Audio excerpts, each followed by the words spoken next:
예전에 대만에서 일본으로 수출하던 수출품 중에 하나가 민물장어였다고 합니다. 근데 민물장어 값이 워낙에 비싸서 살아서만 일본으로 수출을 하면 돈이 많이 됐다고 하는데, 문제는 장어라는 녀석이 이렇게 물속에 들어가면 가만히 움직이질 않는지라 운송을 하는 배로 이렇게 가야 되니까 가는 도중에 산소가 부족해서 자꾸 죽고 이렇게 하는 거예요. 움직이면 이제 산소가 생기면서 뭐 어떻게 할 텐데 움직이질 않으니까 별의별 방법을 다 동원해 봤는데 잘 안 됐어요. 근데 어느 날 배 한 척이 대만에서 일본으로 갔는데, 마지막에 이렇게 물탱크를 딱 열어보니까 그 수조에 장어들이 다 살아있는 거예요. 신기하다. 똑같이 싣고 왔는데 왜 살아있을까? 그래가지고 장어를 쭉 빼다 보니까 놀라운 일이 돼요. 거기가 미꾸라지가 몇 마리 들어있었던 거예요. 그러니까 그 미꾸라지 몇 마리가 장어들 틈에서 막 해집고 돌아다니면서, 장어들이 생각할 때는 자기가 아니니까, 장어들이 아니니까 깜짝 놀래가지고 막 이리저리 돌아다니면서 이렇게 하면서 그게 살아가지고 활동을 하다가 살아서 일본까지 갔다라고 얘기했습니다. 그 다음부터는 민물장어를 설춘할 때는 그 미꾸라지를 몇 마리 넣어서 장어들이 계속해서 일본 갈 때까지 움직이면서 해가지고 높은 이윤을 거뒀다고 얘기를 합니다. 이 이야기를 잠깐 인생으로 바꾸면, 우리네 인생을 장어라고 생각하면, 장어가 끝까지 활기차게 살아있으려면 때로는 문제라는 미꾸라지가 필요할 때도 있다라는 사실을 우리가 알게 되는 거죠. 분명한 거 한 가지가 있거든요. 문제가 없다는 그 자체가 오히려 더 큰 문제를 만들 수 있다라는 사실입니다. 사랑하는 성도 여러분, 어디든 문제는 있습니다.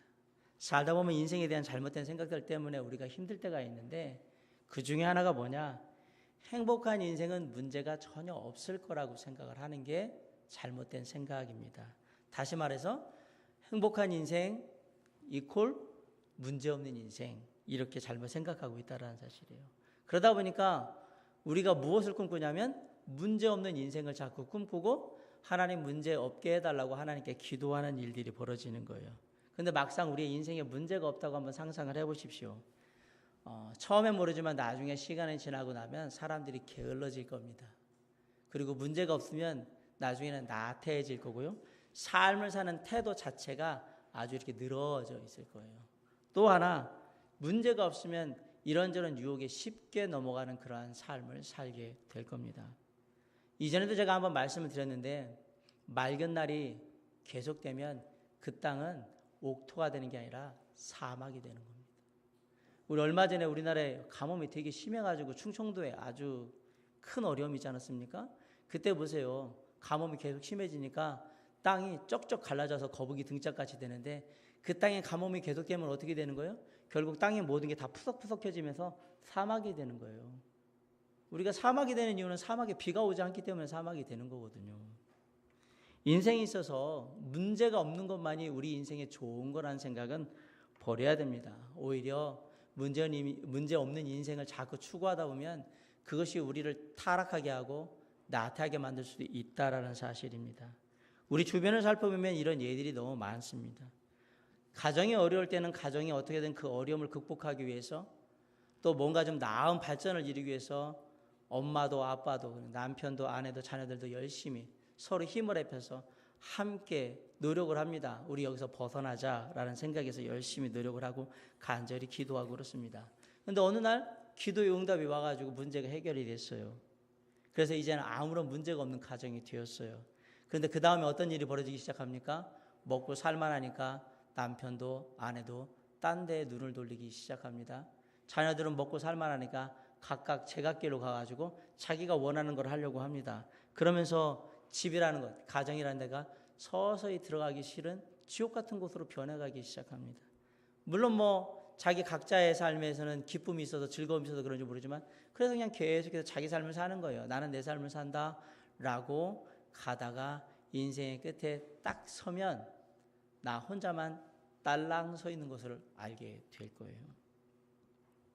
그 순간에, 인생에 아무도 없다라는 걸 알게 된 순간에, 비록 문제가 있어서 조금은 힘들었고, 문제가 있어서 조금은 티격태격하면서 좀 다퉜고, 문제가 있어서 조금은 무거웠지만, 남편과 아내, 부모와 자식이 같이 문제를 해결하고 그것을 극복해 나가기 위해서 함께 힘을 합하면서 그렇게 아웅다웅하기도 하고, 때로는 그걸 가지고 정말 호호 깔깔거리기도 하고 복작복작됐던 그때가 더 행복했다라는 것을 알게 되는 겁니다.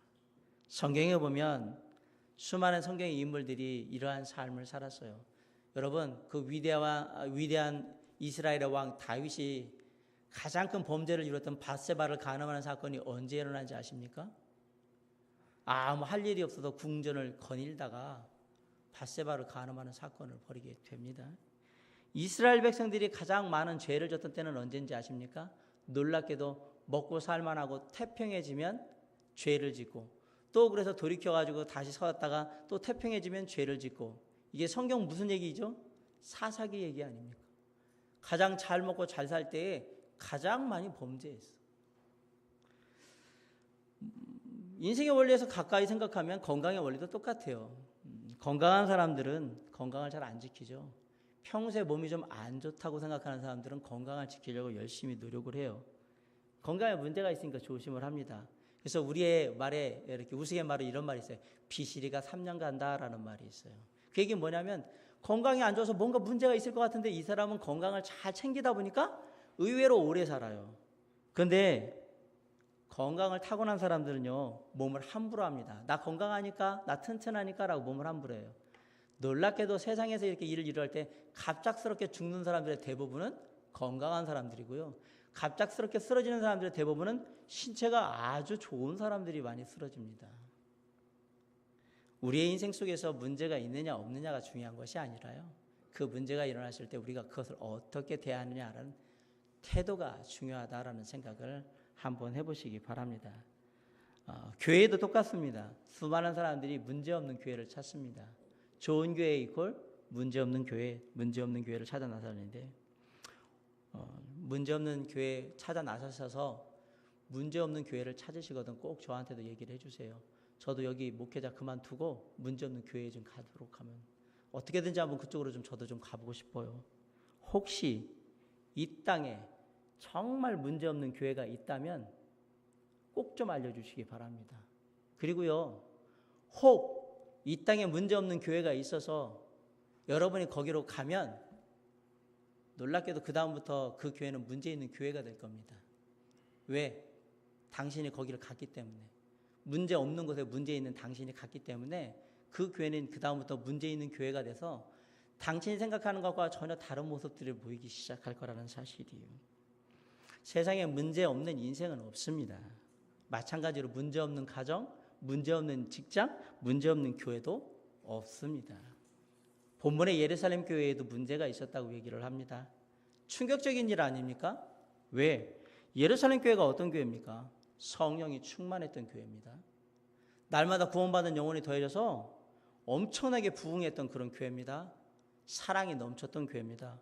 얼마나 사랑이 넘쳤냐고요? 많은 성도들이 자기가 가진 것을 다 내다 팔아가지고 그 돈을 가난한 사람들을 위해서 구제하는 데 쓰라고 다 바쳤던 그러한 사랑이 넘치는 교회였습니다. 얼마나 부흥했냐고요?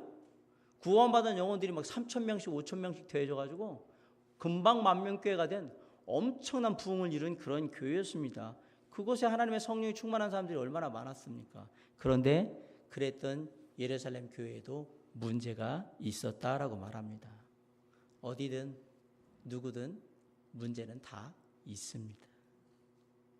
왜 문제가 있느냐? 우리 모두가 불완전한 인간이기 때문에 문제가 있을 수밖에 없습니다.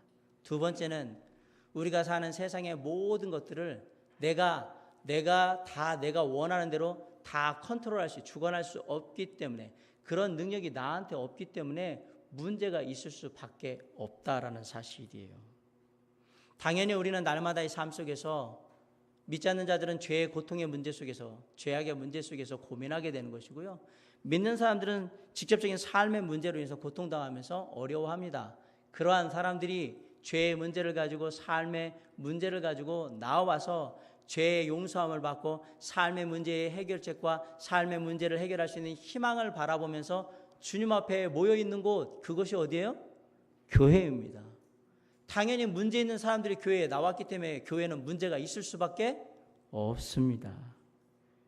주님의 몸된 교회이기 때문에 문제가 없었으면 참 좋겠는데, 때로는 목사인 제가 부족해서 문제가 날 수도 있고, 때로는 일하는 앞에 있는 집사님들이나 부서장들이 부족해서 문제가 날 수도 있고, 때로는 목자들이, 교사들이 부족해서 문제가 날 수도 있습니다. 때로는 성도님들이 문제를 일으킬 수도 있습니다. 교회 안에서 문제가 없기를 기대하지 마시고요, 그냥 문제가 있는 것은 당연하다라고 생각을 해주시는 게 오히려 훨씬 더 좋을 겁니다. 중요한 건 사람이든 단체든 모임이든 가운데 그 가운데 문제가 생겼다는 게 중요한 게 아니라 그 문제를 어떻게 극복해 나아가고 이겨내 나가서 그것으로부터 지혜를 얻는가라는 것이 중요하다는 사실이에요. 오늘 본문의 예루살렘 교회를 어렵게 나온 문제는 뭘까? 문제의 원인이 뭘까? 왜 문제가 났을까?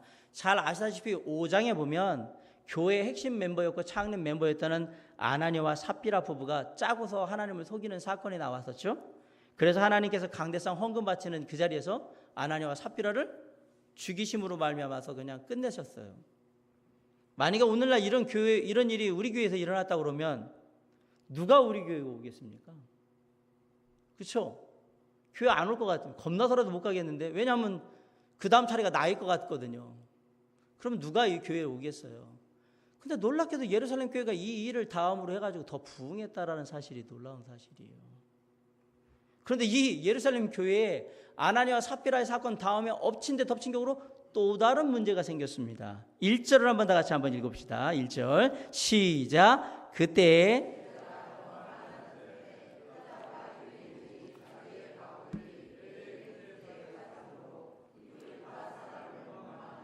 네, 예루살렘 교회 안에 분열이 나기 시작했는데 그게 원망하면서 불평하는 이런 소리들이 이제 나오기 시작했다라는 사실이에요. 뭐 때문에?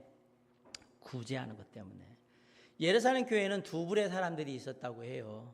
첫 번째 사람들은 그 당시에는 로마 식민지라서 많은 이스라엘 백성들이, 유대 사람들이 다른 나라에서 가서 사는 경우가 많았어요.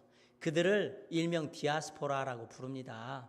근데 그 디아스포라가 어느 순간에 유대 땅으로 돌아오기 시작했는데, 그러면서 예루살렘으로도 많이 와서 정착을 하게 됐는데, 외국에서 살다 보니까 뭐 가업을 이루고 부자로 살지를 못했고 힘들게 살다가 그래도 이렇게 고생하느니 내 나라에 가서, 고향에 가서 고생하는 게 낫겠다라고 생각해서 나라를 들어왔단 말이에요. 그러니까 이들의 기본적인 삶의 상태가 그렇게 좋은 상태는 아니었다라는 사실입니다. 그러다 보니까 두 부류의 사람들이 있는 거예요. 첫째 사람들은 원래 이스라엘 유대 땅에서 나와서 예루살렘에서 자라가지고 이스라엘에서 살았던 히브리파 사람들이 있었던 것이고, 그들은 히브리 말을 쓰고 히브리 전통에 따라 사는 거예요. 그리고 히브리 전통을 되게 중요하게 생각하는 그러한 삶 속에 있는 거예요. 그런데 여기에 누가 들어온 거냐면 이제 헬라파 사람들이 들어온 거예요. 바깥에 살다가 외국에 살다가 다시 들어왔어요. 이들의 생각 속에는 어떤 생각이 많이 나면 로마라는 생각, 로마의 문화에 대한 것들이 많이 젖어 있는 겁니다. 아울러서 헬라말, 로마말을 다 잘합니다. 근데 이들의 생각은 로마적인 사고이기 때문에 상당히 개혁적이에요. 뭔가 변화시키고 바꾸려고 하는 생각들이 많아요. 그런 생각과 문화가 다른 사람들이 교회 안에 같이 있다고 생각을 해보세요. 문제가 날까요, 안 날까요? 당연히 문제가 날 수밖에 없습니다. 그 가운데 갈등이 생기는 거예요. 오늘날 우리나라 한번 생각을 해보세요. 이 좁은 땅덩어리에서 얼마나 많이 갈등이 내고 문제가 나는지. 가는 곳마다 음식 맛이 다르고 말씨가 다르고 사는 습관이 다르고 생각이 다릅니다. 같은 땅덩어리 안에 사는데도 그쪽은 가면 도시에서 인천 다르고 서울 다르고 부산 다르고 대전 다르고 이런 식이란 말입니다. 하물며 같은 동네에 살아도 그런데 바깥에 외국에 살던 사람들이 들어오면 얼마나 많은 갈등이 있었겠느냐라는 사실이에요. 여기에 문제가 나는 건 당연한 거예요. 교회 안에서 오래된 교회들이 갖고 있는 문제가 뭐냐면, 교회가 오래되면 교회 원래 멤버들이 나이가 연령대가 높아집니다. 저희 교회도 그런 적이 있었잖아요. 그런데 어느 순간에 이렇게 보면 제가 이제 오다 보니까, 왔을 때 보니까 제가 볼 때는 제가 젊은 축인 거예요. 7년 전에 왔을 때 제가 40대 초반이니까. 그러고 보면 그 다음에 이제 젊은 사람들이 이렇게 늘어나서 이렇게 구성을 보면 좀 젊은 쪽으로 왔다. 그러면 교회 안에 두 층이 있는 거예요. 나이 드신 분들이 있고 젊은 사람들이 있는데, 그러면 생각이 전혀 달라요. 예배를 대하는 태도, 그 다음에 어떤 기도하는 태도, 말씀을 대하는 태도, 그 다음에 헌금에 대한 것들, 봉사, 섬기는 것에 대한 생각, 이런 것들이 어떤 신앙에 대한 생각들이 다 다릅니다. 이를테면 저희 교회는 지금 준비 찬양을 할 때는 복음성가를 보통 쓰고, 그리고 본 찬양에 들어갈 때는 찬송가를 쓰고 이렇게 섞어서 쓰는데, 어떤 교회는 처음부터 끝까지 다 찬송가만 씁니다. 그런 교회에 있는 청년들이나 젊은 사람들은 교회 예배가 너무 음악이 지루하고 쉽게 말 진부하다고 생각을 합니다. 그래가지고 오후 예배 때 뭐예요? 복음성가로만 다 바꿔서 막 그렇게 합니다. 그러면 어른들이 보면 교회가 어떻게 되려고 이렇게 하나, 이렇게 얘기합니다. 놀랍게도 감사하게도 저희 교회에는 두 가지를 이렇게 섞어서 가는데도 우리 어르신들이 잘 받아들여 주셔서 별로 그냥 어려움이 없어요. 그건 제가 볼 때는 어른들의 포용력이 이 일을 이룬 거예요. 그러나 다른 교회 간다, 100% 저 같은 교회는 저같이 하면 그 교회에서 저 쫓겨날지 몰라요. 왜냐하면 누가 복음성가를 그렇게 부르라고 했냐고, 이게 대예배 시간에 부르라고 했냐고, 그렇게 문제가 날 수도 있는 상황이 되거든요. 이해가 되시겠습니까? 교회 안에는 예루살렘 교회도 똑같은 문제들이 있었어요. 이런 문제들이, 문화적인 어떤 사상적인 이런 생각의 차이들이, 갈등의 차이들이 막 있으니까 그것이 큰 문제로 비화가 된 거예요. 구제를 하는데 아까 말씀드리더니 어려운 사람들이 있으니까 구제를 하는데, 이게 한 달에 한 번 할 수 있는 게 아니고 매일매일 조금씩 하는데, 가만히 보니까 외국에서 온 헬라파 사람들이 조금 덜 받는 것 같이 느껴지는 거예요. 그러니까 그들 안에 덜 받았다는 생각이 드는 순간 뭐냐면 원망하고 이제 불평하기 시작하는 거예요. 히브리파 과부들은 잘 해주는데 헬라파, 외국에 살다 와서 과부가 된 사람들한테는 잘 안 주는 것 같은 거예요. 그리고 덜 주는 것 같은 거예요. 그러니까 그것을 문제 삼아서 원망하고 불평하기 시작했어요. 원망과 불평이 얼마나 무서운 거냐. 출애굽 1세대가 이스라엘 백성들이 광야에서 죽은 원인이 뭡니까? 그 원인이 뭡니까? 그 원인이 뭡니까? 네, 제가 지금 말씀드렸잖아요. 원망과 불평이라고. 애굽에서 출애굽했던 그 1세대들이 가나안 땅에 들어가지도 못하고, 건강함에도 불구하고, 나이가 아직도 청청함에도 불구하고 가나안 땅에 못 들어오고 다 죽었던 이유가 뭐냐면, 하나님을 향해서 원망과 불평을 일삼았기 때문에 하나님께서 그들을 다 죽게 하셨어요. 원망과 불평 때문에 죽어야 됐던 겁니다. 정말 이상한 것은 누군가를 원망하고 불평할 때요, 대부분의 사람들이 그 원망과 불평을, 그 일을 해결할 수 있는 사람들한테 가서 원망과 불평을 하지 않는다는 사실입니다. 누구한테 원망과 불평을 하느냐? 단순히 들어주는 것 이외에는 아무것도 할 수 없는 능력이 없는 주변의 사람들에게 원망과 불평을 합니다.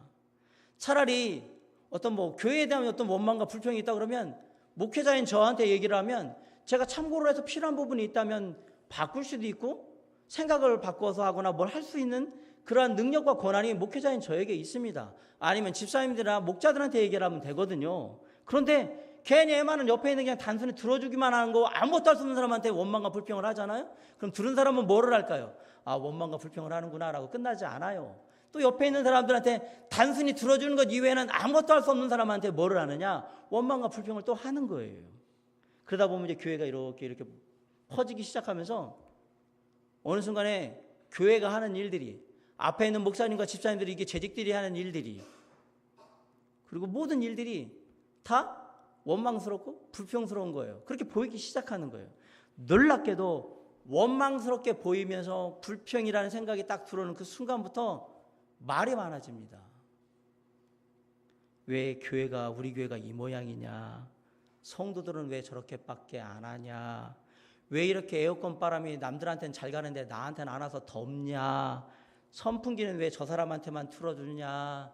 성가대 아무개자매는 왜 저러고 앉아있느냐? 예배 시간이 왜 이렇게 지루하냐? 목사님 설교는 왜 이렇게 은혜가 없냐? 점심 식사는 누가 준비했길래 이렇게 맛이 없냐? 왜 이렇게 정성을 안 들으냐? 애들은 왜 교회에서 이렇게 떠들고 이렇게 소란하게 만드느냐? 점점 더 원망과 불평이 커져갑니다. 잊지 마세요. 이것은 사탄의 계략입니다. 사탄의 계략입니다.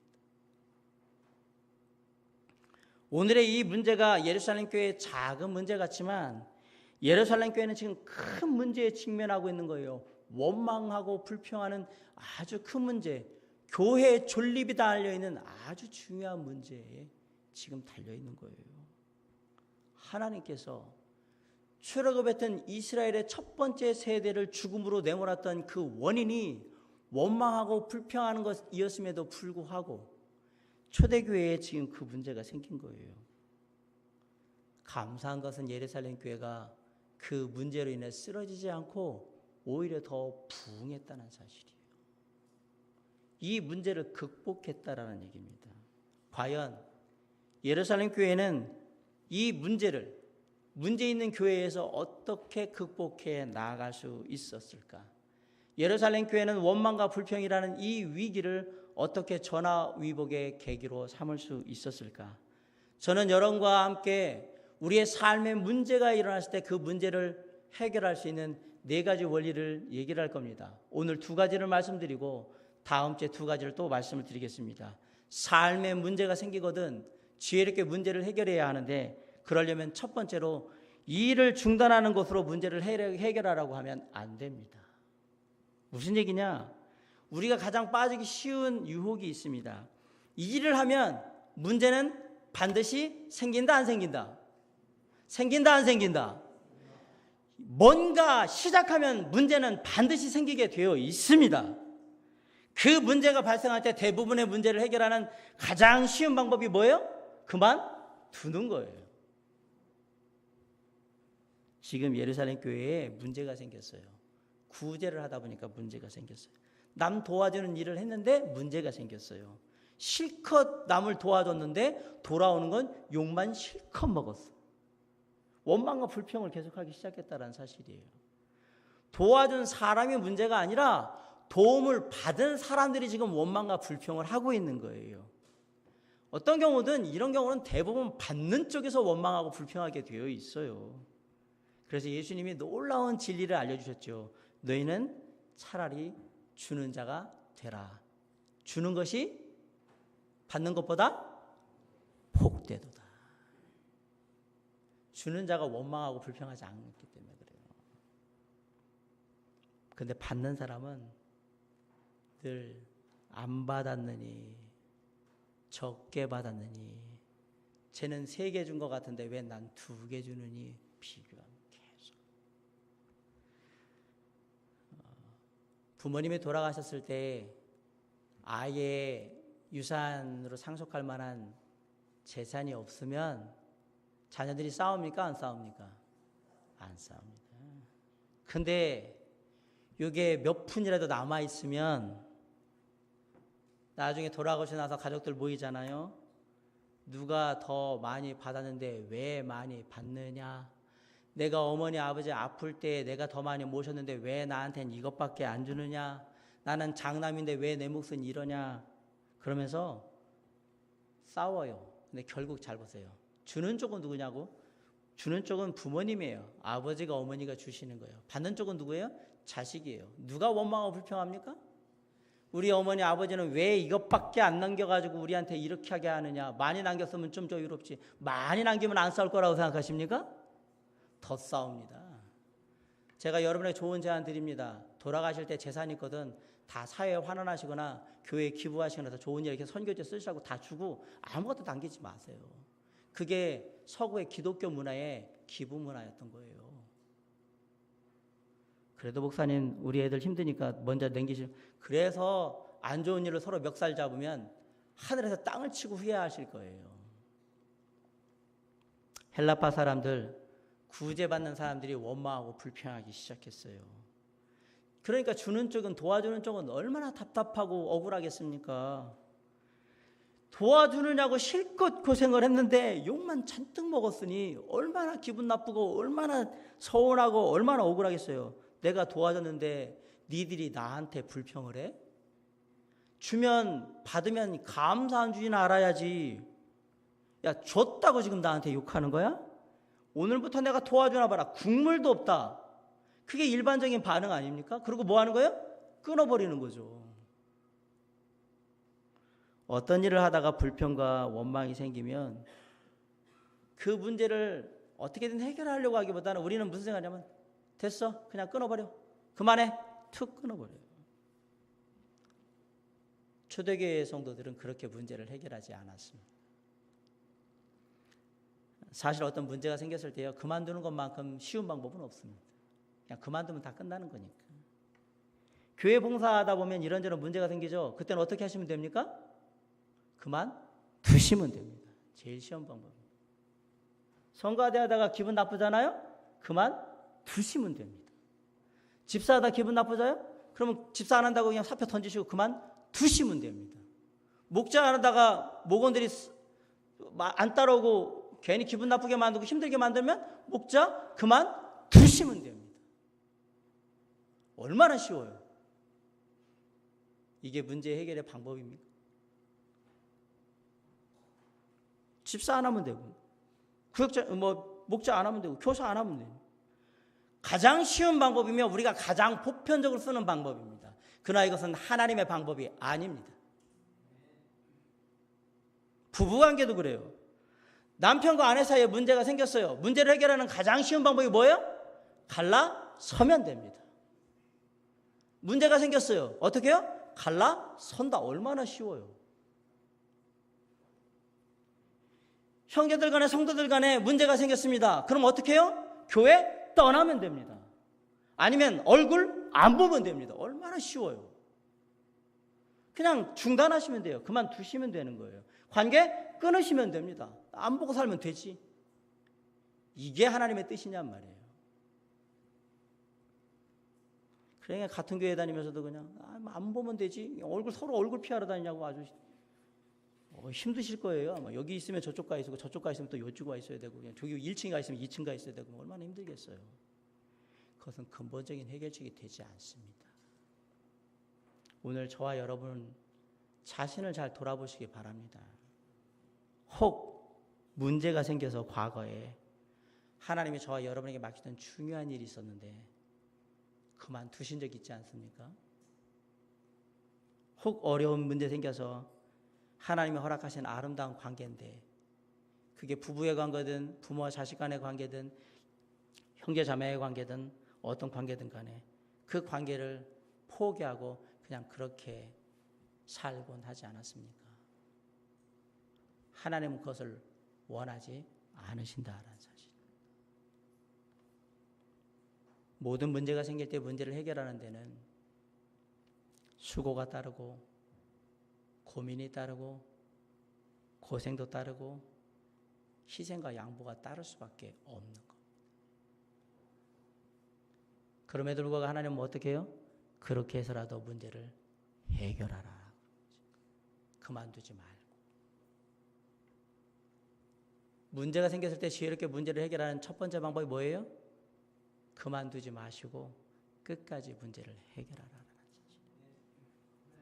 두 번째, 우리의 삶에 문제가 일어날 때 그걸 지혜롭게 해결하는 두 번째 비결이 뭐냐? 우선순위를 다시 세우셔야 합니다. 무슨 일이든지 문제가 생기면 본질로 돌아가셔야 합니다. 어떤 것에 대한 어떤 원망과 불평과 갈등과 고민이 생길 때 가장 중요한 것은 되게 본질적인 것 때문에 그런 것들이 생기지 않는다는 데 있습니다. 언제든지 비본질적인 것들이, 별로 중요하지 않는 것들이 우리에게 문제로 다가올 때가 훨씬 더 많다는 얘기를 제가 드리는 겁니다. 예를 들면 문제가 있는 교회, 시끄러운 교회를 한번 가보세요. 전도를 할 거냐 말 거냐, 성경 공부를 할 거냐 말 거냐, 찬양을 드릴 거냐 말 거냐, 봉사, 선교를 할 거냐 말 거냐, 이런 거 가지고 안 싸웁니다. 뭐 가지고 싸우냐? 교회를 새롭게 리모델링 했는데 대예배당 안에를 빨간색 페인트를 칠할래, 파란색 페인트를 칠할래, 흰색 페인트를 칠할래. 그래서 나는 빨간파, 나는 파란파, 나는 흰색파. 하나님의 뜻이 빨간 것에 있음을 믿습니다. 아니요, 하나님의 뜻이 파란색에 있음을 믿습니다. 하나님의 뜻이 흰색에 있음을 믿습니다. 그거 싸우다가 이제 뭐가 되는 거예요? 서로 반대하면 감정이 일어나기 시작해요. 그리고 뭐예요? 패거리로 모이기 시작해요. 그리고 서로 멱살을 잡기 시작하고 너희들과 같은 신앙에 다른 사람들하고는 있을 수 없다고 해서 서로 쪼개지는 거예요. 빨간색을 칠하면 어떠며 파란색을 칠하면 어떠며 흰색을 칠하면 어떻습니까? 그게 뭐가 중요합니까? 근데 그거 갖고 신앙이 안 맞는데요. 신앙이. 어떤 경우는 이 사람이 목자가 되는데 왜 이 사람이 되어 있습니까? 목장이 구성할 때 우리 목장에는 이런 사람들을 놔줘야 되는데 왜 이렇게 놔뒀습니까? 그게 뭐가 중요해요? 누가 목자를 하든 그게 별로 중요한 게 아니잖아요. 내가 목원이면 목원으로서 역할을 충실히 하면 되는 거고, 목자면 목자 역할을 충실히 하면 되는 거예요. 내가 원하는 사람들이 다 있지 않더라도 그들과 함께 새로운 목장에서의 새로운 모임을 일어나면 되는 거예요. 그게 뭐가 중요하냔 말이에요. 그것을 통해서 하나님께 영광 돌리고 있는, 하나님의 뜻을 행하고 있느냐가 중요한데, 본질은 중요하지 않아요. 내가 원하는 것이 되느냐라는 비본질이 중요한 거예요. 그러다 보니까 다툼이 나고 갈등이 나고 문제가 나는 거예요. 전부 비본질적인 별로 중요하지도 않은 문제 때문에 서로 원망하고 불평하다가 그 문제가 커져가지고 교회를 나오네 마네, 교회를 떠나네 안 내네, 이런 얘기가 나오는 거예요. 가정은 다를 거라고 생각하십니까? 집안에서 본질적인 것하고 싸움하는 경우는 거의 없습니다. 명절에 시댁에 갔다 친정에 갔다 왔다 그래요. 그럼 시댁에 갔다 오면 아내가 얘기해요. 어머니는 왜 그렇게 얘기하는데? 뭐가? 뭐가 그렇게 기분 나빠가지고 나한테 그렇게 얘기하는데? 뭐 다 그럴 수도 있지. 자, 보세요. 그러고서 뭐예요? 당신 지금 어머니 편 드는 거냐고. 그럼 나 또 싸움서. 아니, 그게 아니고, 어머니 이거 그럴 수 있지, 뭐 그러든. 당신 지금 그런 거잖아. 나 사랑하지 않는 거잖아. 나 지금 얘기 안 하는 거니까. 그게 사랑하고 무슨 상관이 있어요? 진짜 이제 이게 어머니 편을 들었다, 이것이 나를 사랑하지 않는다로 딱 들어왔어요. 이제 뭐가 돼요? 아니, 그걸 갖고 그렇게 생각하냐고. 내가 지금 다른 그런 거에 대해서 그렇게 생각하냐고. 아니, 이제 싸웠어. 그럼 어떻게 해요? 난 당신이 나 사랑하지 않는다는 걸 확인했으니까 나 다 헤어져. 자, 이 시작은 어디서 왔어요? 어머니의 말과의 어떤 사소한 오해나 이런 말다툼에서 온 거잖아요. 그럼 비본질의 문제거든요. 말다툼 할 수도 있지. 시어머니하고 며느리하고 말다툼 할 수도 있지. 근데 문제는 뭐예요? 이게 커져가지고 뭐였어? 갈라서 우리 헤어져. 제가 제 아내하고 싸우는 중요한 이유 중에 하나가 있어요. 집에 들어가면 제가 보통 아무것도 안 하고 그냥 개그 프로그램이나 이런 거 웃기는 것들을 이렇게 봐요. 왜 볼까요? 지치면 아무것도 하기 싫어요. 그냥 말도 하기 싫거든요. 주일날 같은 때는 더 하기 싫어요. 왜? 설교 계속하고 막 계속하고 막 회의까지 하고 나면 하루에 6개, 7개씩을 막 하다 보면 지쳐서 아무것도 하기 싫거든요. 그런데 제 아내가 그래요. 왜 당신은 들어오면 애들하고 안 놀고 TV만 보니에요? TV만 볼 수 있죠. 전혀 동감 안 하시잖아요. 그래서 제가 욕먹는 거예요. 왜 집안일에 관심이 없냐? 저 청소합니다. 저 쓰레기 분리수거 다 합니다. 빨래 다 갭니다. 저 설거지도 합니다. 중년단자 4종 세트를 충실하게 이행하는 사람입니다. 그런데 무슨 얘기가 나오냐면, 당신 이 문제가 있는 것 같아. 이게 아이들을 사랑하지 않고 나를 사랑하지 않는 것 같아. 만약에 이렇게 들어오면, 자, 저 그냥 앉아서 재미나게 TV 봤다가 날벼락을 맞은 거죠. 그러고서 서로 이제 감정이 싸움을 하죠. 그럼 뭐 마지막에 나오면 보통 가정 같으면 뭐라고 나와요? 우리는 안 맞아. 헤어져. 연인들이 왜 헤어지느냐? 나는 떡볶이 먹고 싶은데 스테이크 먹고 싶다고 했다고 헤어지는 거예요. 나는 죽어도 떡볶이를 먹어야 되기 때문에 스테이크부터 먹으면 안 될까?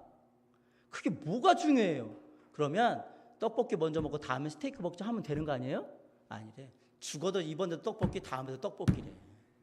그럼 헤어지는 거예요. 이게 뭐가 중요하냐고요. 제가 드리는 말씀을 잘 이해하시기 바랍니다. 별로 중요하지 않은 것이 문제가 되어가지고 다 깨지는 겁니다. 부부관계 왜 깨지냐고? 성격 차이라고요? 아니에요. 처음에 뭔가 작은 것 때문에 시작해서 다 깨진 거예요. 만약 그럼 본질로 들어가세요. 자, 부부간에 문제가 생겼어요. 그럼 본질 들어가면 뭐냐면, 당신 나 사랑해? 사랑해. 당신은 나 사랑하지. 그럼 됐어. 그럼 끝난 거잖아요. 헤어져라는 얘기를 왜 해요? 서로 사랑하는데. 아니야, 사랑하지만 헤어지는 거래. 왜? 이게 안 맞아서 헤어져야 되는데. 이런 새빨간 거짓말이 어디 있습니까? 본질이 하나인데 왜 헤어집니까? 본질이 하나인데. 여러분 생각을 해보세요. 남편이 들어와서 바깥에 영업을 하거나 많이 말을 하던 사람이 집에 들어오면 아무 말 하기 싫거든요. 앉아있는데 아내는 집에 하루 종일 있었어요. 그러다가 남편이 들어오니까 야, 이제 말할 상대가 생겼다고 해서 말을 계속 붙이는데 남편이 지치니까 말을 안 해요. 왜 말을 안 하는데? 내가 싫어? 안 사랑해? 이게 미치는 거죠. 이런 작은 것 때문에 가정이 파탄이 나는 거예요. 서로 사실 조금만 양보하고 이해하면 되는 문제거든요. 그리고 그렇게 다투다가도 본질의 문제 닦아서 당신 나 사랑하지? 나도 당신 사랑해. 사실 우리한테 문제가 없어. 그러면 끝나야 되는 거예요. 그건 나중에라도 해결될 수 있는 문제잖아요. 본질이 하나니까. 문제가 생겼습니까? 문제가 생기면 본질로 돌아가셔야 합니다. 문제 가운데 괴로워하면 우리가 그때 생각해야 될 일이 있어요. 우리의 삶의 우선순위와 인생의 본질이 뭐냐를 항상 기억하셔야 돼요. 여러분 2절 한번 보십시오. 자, 2절 한번 읽어볼까요? 자, 시작. 12사도가 모든 제자들을 불러 이르되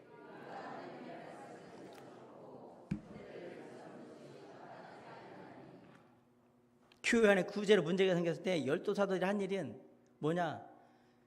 사도들이 해야 되는 일은 뭐였어요? 하나님의 말씀을 전하고 기도하는 거였는데 우리가 본질을 잃어버리고 사도들이 그 일을 하다 보니까 뭐에 지금 들어갔어요? 문제 안에 들어갔어요. 그러니까 뭐 한 거야? 이거는 할 수 있는 사람들을 맡기고 우리는 본질, 원래 우리가 했던 일들을 해야 되겠다. 그 얘기예요. 놀랍게도 이 일을 처리해가지고 7 집사들을 세웠잖아요. 문제가 해결됐단 말이에요. 본질로 돌아가면 문제는 다 해결되게 되어 있습니다. 삶에 문제가 있습니까? 마음이 굉장히 어려우십니까? 혹 그렇다면 하나님 앞에 내 삶의 우선순위, 내가 가장 중요하게 생각하는 본질이 뭔가를 다시 한번 돌아보시기 바랍니다. 내가 무엇을 위해서, 누구를 위해서 이 일을 하고 있는가를 깊이 질문하셔야 합니다.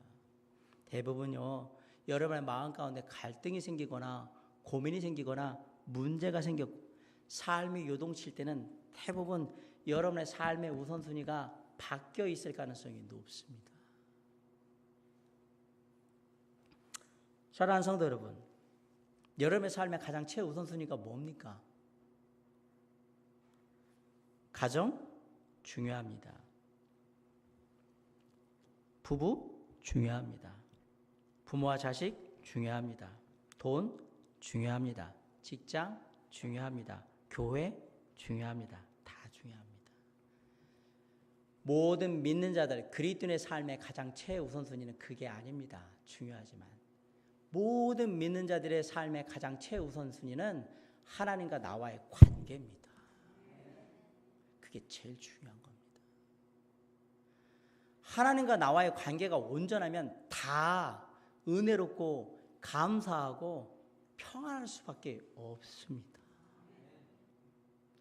제가 아무리 이렇게 거품을 물고 강조하고 얘기해도 삶에 문제가 생기면 그게 가장 중요하다는 것을 다 까먹습니다. 문제가 생기면 하나님과 나와의 관계가 온전한가부터 살펴야 하는 겁니다. 근데 목사하고 나와의 관계는, 송영 집사님하고 나하고 관계는, 김명 집사님 나하고 관계는 온전한가? 이런 식이에요. 이게 돈을 내가 잘 벌고 있는가? 가정, 아니요, 그게 아니라니까요. 하나님과 나와 온전한 관계 속에 있는가가 제일 중요한 거예요. 그 본질이 회복이 되어야 문제가 해결이 된다는 얘기예요. 내가 왜 일을 하고 있을까? 이거라. 내가 누구를 위해서 일을 하고 있는 건가? 삶의 우선순위와 본질을 물어보셔야 돼요. 그리고 그 본질을 깨닫게 되면 나의 삶이 살든지 죽든지 이 땅에 사는 동안에 하나님의 영광을 위하여 나의 삶이 드려져야 하는구나라고 본질이 깨달아졌다면, 다시금 인식이 됐다면, 하나님, 제가 무엇을 하길 원합니까? 하나님, 제가 어떻게 하길 원합니까? 다음에 딱 물어보셔야죠. 그러면 문제는 해결이 되는 거예요. 하나님과 나와의 관계가, 교제가 회복되고 나면 그 나머지 문제들은 자동적으로 해결이 됐던 거예요. 그러므로 문제가 생기면 뭐부터 봐라? 본질, 우선순위부터 확인을 해라는 얘기예요. 내가 뭐 때문에 일을 하고 있을까? 그래서 제가 항상 얘기할 때 교회 안에 봉사활동을 하고 이렇게 섬기는 일을 할 때 뭐라고 그래요? 하나님의 영광을 위해서 하십시오. 근데 이게 어느 순간에 처음엔 그렇게 시작했는데 나중에는 그래도 사람들이 막 좀 알아봐주고 또 고생한다고 얘기도 하고 또 멘토도 이렇게 날려주기를 바라는데 한마디도 안 하면 뭐예요? 기분 나쁘게 말이야. 누가 이런 고생을 하고 있는데, 누가 청소하고 있고, 누가 하고 있는데 말이야. 아무도 얘기를 안 하고. 지금 본질이 뭐 한 거예요? 우선순위가 바뀐 거잖아요. 나의 영광으로 하나님 앞에서 내가 인정받고 싶은 걸 바뀐 거잖아요. 그때는 뭐 해야 돼? 내가 원래 이 마음을 한 게 아니지. 진짜 하나님께 기쁨이 되기 위해서 내가 할 수 있는 작은 일 찾다 보니까 이거에서 그냥 한 거고, 그게 하나님 앞에 그냥 기쁨이 되면 좋겠고, 그래서 하나님께 영광이 되면 좋겠다고 했는데 내가 왜 그럴까? 주님 죄송합니다. 그리고 돌이켜서 뭐예요? 주님 제가 다시 하겠습니다. 이렇게 하는 거죠. 그럼 아까 말씀대로 문제가 생길 때 문제를 그만두는 게 아니라 뭐예요? 다시 새 힘을 얻고 하는 거예요. 그건 뭐로부터 오느냐? 하나님과의 관계가 회복될 때 오는 일들인 거예요. 대부분의 문제들은 여기서 다 깨진 것도. 자기가 하나님과의 관계 속에 온전하지 못하다는 걸 모른 채 막 문제 안에 들어가 버리니까 뭐예요? 문제가 더 꼬여버리고 결국은 서로 감정상하고 빈정상하고, 그리고 어떻게 해요? 해결하지 못하고 그냥 그만두거나 떠나거나 이런 일들이 벌어졌던 겁니다. 사랑하는 성도 여러분, 어디를 가든 누구를 만나든 거기에는 문제가 있습니다. 그게 가정이든 그게 직장이든 그게 교회든 대인관계든 형제자매들의 관계든 어디에나 문제가 있습니다. 문제가 있는 이유요?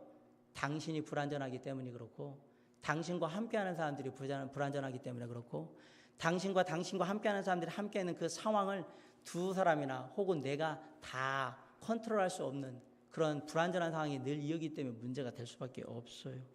그렇다면 문제가 생길 때 문제가 생겼다고 그거 가지고 낙심하거나 실망하지 마십시오.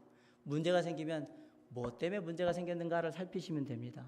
오늘 이스라엘 백성들이, 예루살렘 성도들이 문제가 발생했을 때 그 문제의 원인은 뭐였냐면 원망과 불평하는 거였습니다.